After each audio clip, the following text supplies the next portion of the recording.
Well, as we cross the halfway mark of 2025, it's time now to take stock of how Indian markets have performed, and the picture is very diverse. The Nifty 50 posted 5.5% of gains over the past 6 months, while the mid-cap 100 that added 2.8%. However, small caps, they remain flat, slipping just about 0.03%, reflecting a cautious investor sentiment in the broader market.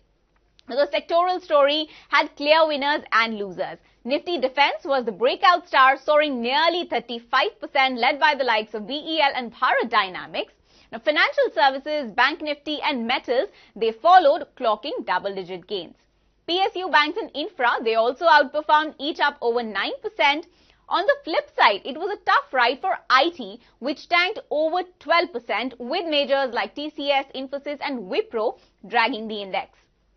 Pharma, FMCG and realty, they also closed the half the year deep in red.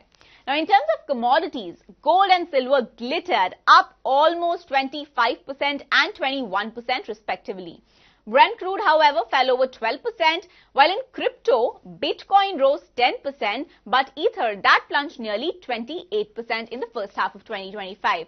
Now, let's compare things globally. Now, compared globally, India's 5.5% gains in Nifty lagged behind major indices like Brazil, which saw gains of 25%, Hang Seng, that saw 22.6% of gains, and Germany's DAX, which saw 19.4% of gains. However, the Nifty did outperform Japan's Nikkei and Taiwan, which were largely flat or negative. So a mixed bag for the Indian markets in the first half of 2025. Strong defense, resilient banks, but a tech sector in retreat. All eyes are now on how the second half unfolds.